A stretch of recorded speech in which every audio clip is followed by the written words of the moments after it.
რეალობას ჩვენთან ერთად. მინისტრთა კაბინეტში ახალ პორტფელს ბიზნესმენი პაატა ტრაპაიძე ჩაიბარებს. დასაქმების მინისტრის საზოგადოებას პრემიერ-მინისტრმა ივანე მერაბიშვილმა წარუდგინა. ბიზნესმენი პაატა ტრაპაიძე დღემდე ყველაზე დიდ საგზაო სამშენებლო პროექტებს ხელმძღვანელობდა. მისი კანდიდატურა პარლამენტს დასამტკიცებლად მთავრობის სრულ შემადგენლობასთან ერთად წარედგინება. უმუშევრობას ისე შევებრძოლები, როგორც კორუფციას და კრიმინალს განაცხადა ივანე მერაბიშვილმა. მთავრობის სამოქმედო გეგმა და დასაქმების მინისტრი ახალმა პრემიერ-მინისტრმა სამინისტროების წარმომადგენლებს გლდანში პროფესიული სასწავლებლის მშენებარე შენობასთან გამართულ შეხვედრაზე გააცნო. ბევრი მათგანი დღესაც უმუშევარია, ბევრი მათგანს რომელიც გააჩნდება ჩვენს მთავრობას, მოადგოს დასაქმების მთავრობის, ჩემი პირადად მთელი მთავრობის მთავარი. პრეზიდენტმა მომცა სპეციალური დავალება უმოკლეს ვადაში შევიმუშაო მთავრობის მოქმედების გეგმა და მე ვაპირებ დღეს საღამოს საქართველოს პარლამენტს წარუდგინო. საქართველოს მთავრობის მომავალი 4 წლის მოქმედების გეგმა, იმიტომ რომ დრო არ ითმენს, იმიტომ რომ საქართველოში არის დარჩენილი ძალიან ბევრი პრობლემა, საქართველოში კლავაც არსებობს გაჭირვება, არსებობენ ბევრი ადამიანები, ვინც არიან დაუსაქმებლები, არსებობს ბევრი ადამიანი, ვისაც ჯერ კიდევ არ მიუწვდება ხელი ჯანმრთელობის დაცვისათვის. ჩემი გეგმა არის კონკრეტული, რომელიც იწყება პრაქტიკულად დღევანდელი დღიდან, მასში არის გაწერილი, რაც გავაკეთებ დღეს, ხვალ ერთი თვის შემდეგ, რაც გავაკეთებთ მომავალი 4 წლის განმავლობაში. ჩვენ ახლა ვიმყოფებით გლდანში და გარდა იმისა, რომ ჩემს უკან არის ახალი მშენებარე კვალიფიკაციის ამაღლების ცენტრი, ყველაზე დიდი საქართველოში. აქვე არის ფონით ჩვეულებრივი თბილისის გლდანის მასივის კორპუსები, სადაც ცხოვრობენ ჩვენი მოქალაქეები და ამ მოქალაქეებში, ამ ბინებში ცხოვრობს ის ხალხი, ვისაც ჯერ კიდევ ძალიან უჭირს, ბევრი მათგანი დღესაც უმუშევარია, ბევრი მათგანს არ აქვს საშუალება ხშირად მოაგვაროს ელემენტარული საკუთარი პრობლემები. დიახ, საქართველოში ძალიან ბევრი გაკეთდა ბოლო წლების განმავლობაში. იზრდება ვაჭრობა, იზრდება ეკონომიკა,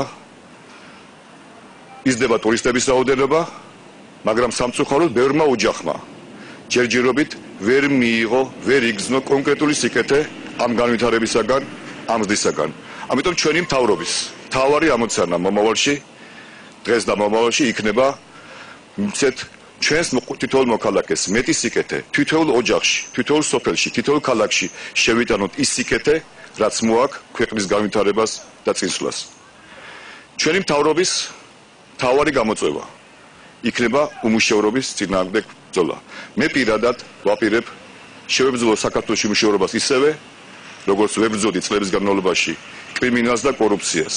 მე მინდა, რომ საქართველოში ნიშნულად შევცვალოთ სიტუაცია ამ მიმართულებით.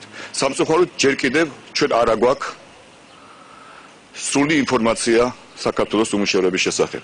თუ რა ტიპის, რა პროფესიის ადამიანები ვერპოვლებენ საქართველოში სამსახურს.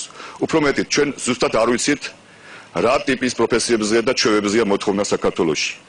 გასაკეთებელი არის ძალიან ბევრი, იმიტომ რომ ეს ყველაზე დიდი გამოწვევა, რომელიც დღეს საქართველოს აქვს, უმუშევრობა ამ სენს ჩვენ უნდა შევებრძოლოთ და დავამარცხოთ.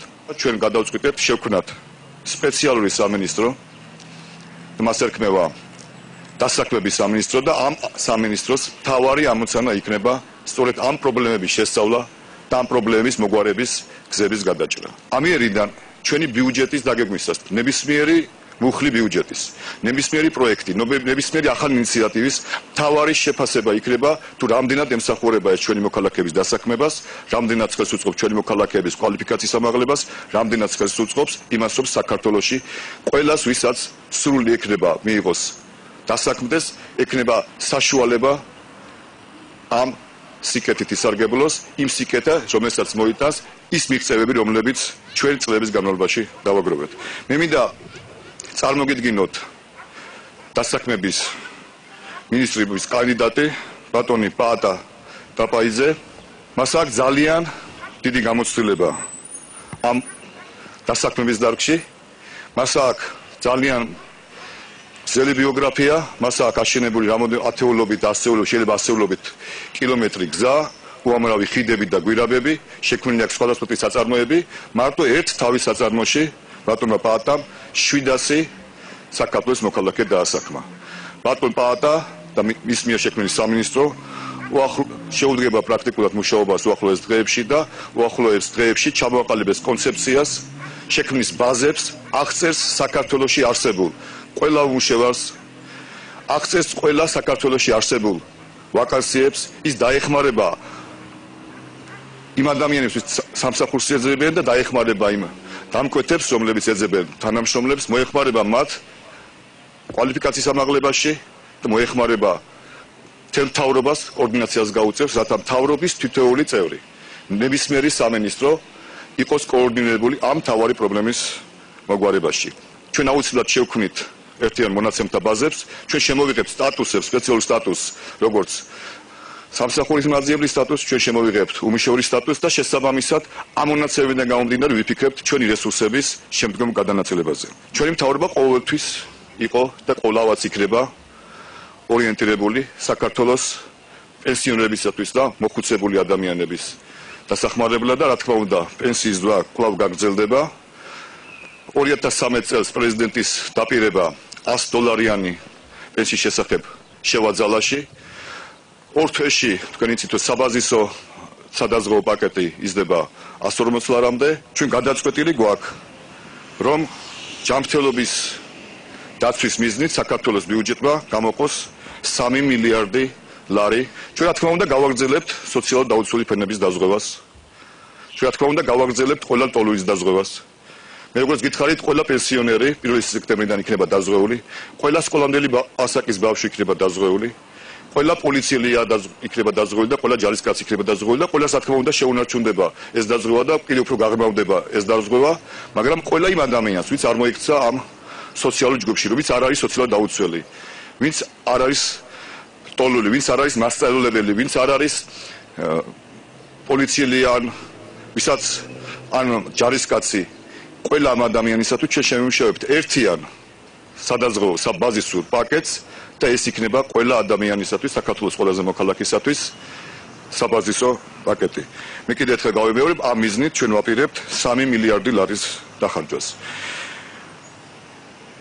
მე მინდა შევეხო სოფლის მხარდაჭერის მიზნით, თქვენ ითქვით რომ ჩვენი მთავარი პრიორიტეტი იქნება სოფლის მხარდაჭერა და ამ მიზნით ჩვენ ვაპირებთ $4 მილიარდი ჩადებას საქართველოს სოფელში, საქართველოს სოფლის განვითარებისათვის.